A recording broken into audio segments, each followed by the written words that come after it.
changes.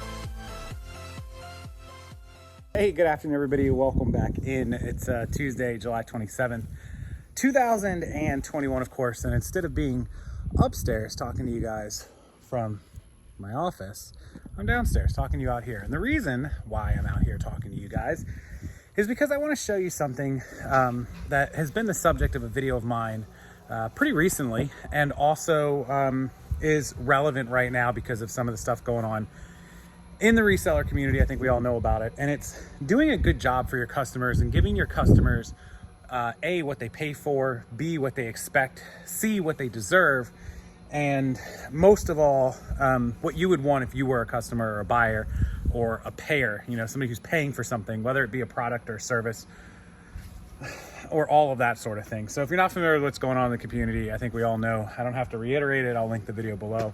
Check it out. But when somebody pays you for something and they have an expectation of a service or a product, it is in your best interest for three big reasons to get it right the first time. Mistakes happen. We know that. Fix it, but get it right the first time. Number one, well, you're just not going to get paid. There's things like chargebacks, people not paying, people wanting refunds, all that sort of stuff. You're not going to make any money, right? You screw something up, you're not going to make money. What's the point? It's a waste of your time. Number two is word of mouth. People are going to tell other people that you did a terrible job. They're going to tell people that you're a bad business, you're a bad seller, you're a bad customer, you're a bad this, that, vendor, whatever it is, right? And so that's obviously number two. So number one is you're never going to make money. Number two, you're going to lose potential customers and business. And number three, it's brand and reputation. Whether you're on social media, whether you're a reseller, whether you're a YouTuber or an affiliate marketer, or whatever it is that you do, a pool company, a plumber, you name it. Here in Florida, we have a pool company called Olympus Pools, who's in really bad shape because they screwed hundreds of customers during the pandemic, and now they didn't finish the job. Literally, people have pools dug in their yard, and this company's going out of business. You know, their brand is ruined. They'll never come back from that. You know, besides the point that they didn't make any money and now they're definitely not getting any more customers, their brand and name is ruined forever, even if they try to do some other business. That guy, you know, the guy that owns the place, I think his name's Jeff Stanton or John Stanton or something, he's ruined forever. He can't do anything under his name ever again. So that's the three big reasons. And the reason that I brought you outside is because most of you know that we just moved into this house a couple months ago. We just bought a brand new house, had it built. And as part of this house, we had to wait 2 months to get a fence because all the materials is way behind, and the cost of the materials went through the roof. One of my neighbors across the pond over there, they had a fence done pretty close in size to mine, same exact fence, and it cost just around $4,000. 3 months later, which was 3 months ago when I got the quote and got it locked in, or 2.5 months ago, I paid almost $7,000, almost $7,000 for a fence. It's crazy, right? But here's the thing. You have to have tan fence here in this neighborhood. It's HOA, so you can see that tan fence, right? And then when you get down to the pond, if you live on a pond, which we do, you have to use this black fence to not block the view of the pond. If you look over there, one of my other neighbors has it too, over there on the corner somewhere. And part of what we did was we got this little, see how the black fence here gets smaller at the bottom? This is to keep the alligators at bay. It helps keep dogs in, but it also helps keep the wildlife out. The gators can still reach through that. They can absolutely climb this fence, but it helps, right? It's extra money. So we paid for that. So not only did we pay an exorbitant amount of money for this fence, $7,000. It's a pretty good sized fence. It goes all the way up the side of the house, comes all the way around and all the way up that side. $7,000, right? We paid an extra couple $100 to have that, what they call puppy picket, put at the bottom. So let me show you guys. I was out of town with Star and Keith last Wednesday when they put the fence in. My mistake not being here and leaving you know, Kate alone because she doesn't, you know, handle this sort of stuff or come out here and know really what they're doing or to be able to watch them. I should have been here, and that's, you know, kind of my fault. But let me show you guys a couple of things, which may take me a second. I'll cut the video and show you what I'm talking about. Okay, so this is actually one of my sprinkler heads. Can you see that? It's one of my sprinkler heads under the fence. So what do you think happens when the sprinklers come on? They pop up and they hit this piece of metal fence right here. Just hits that and the water just goes nowhere, right? So this fence should have been back about 3 or 4 inches at least. Now they're going to claim, and I know this is what's going to happen, they're going to claim that this is on the property line and that the builder should have moved the sprinkler in knowing that the fence was going to go on the property line or an inch or two in.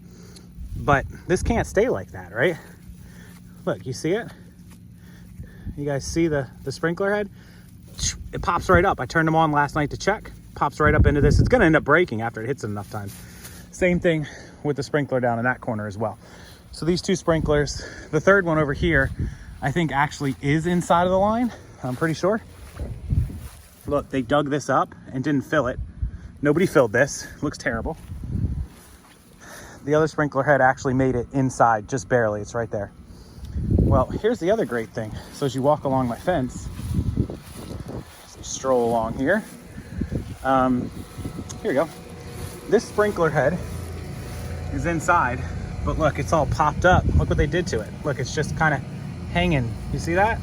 This wasn't like this last week. Don't even know what's going on with that. The other two sprinkler heads, the one up there and the one there, are on the other side of my neighbor's. They're over there. They're on the other side of the fence. None of this water that's supposed to spray out here is getting out here because it's on the other side of the fence, which means, you see how this goes really green? See how it's starting to get a little brown right there? Well, that's because there's been no water spraying right there. And I was like, what's going on?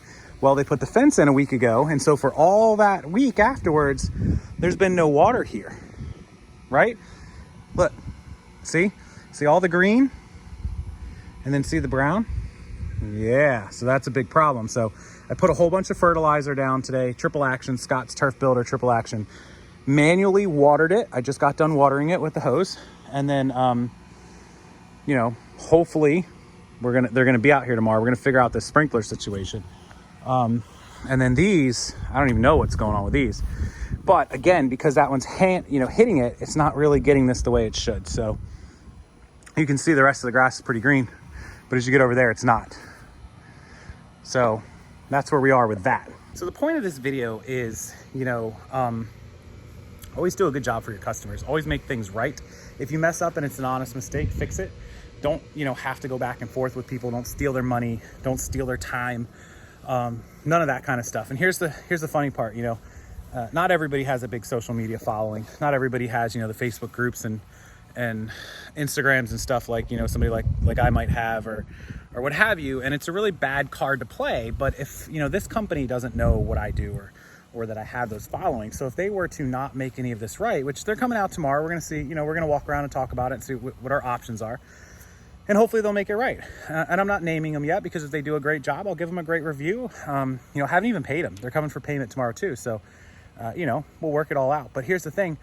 They don't know that I have a big following. And if they jerk me around and don't take care of it and don't make it right and try to, just take my money and not fix this, they don't know that I could go out on social media and practically, give them bad reviews and tell tens and tens of thousands of my neighbors who might be buying fences that they didn't do a good job.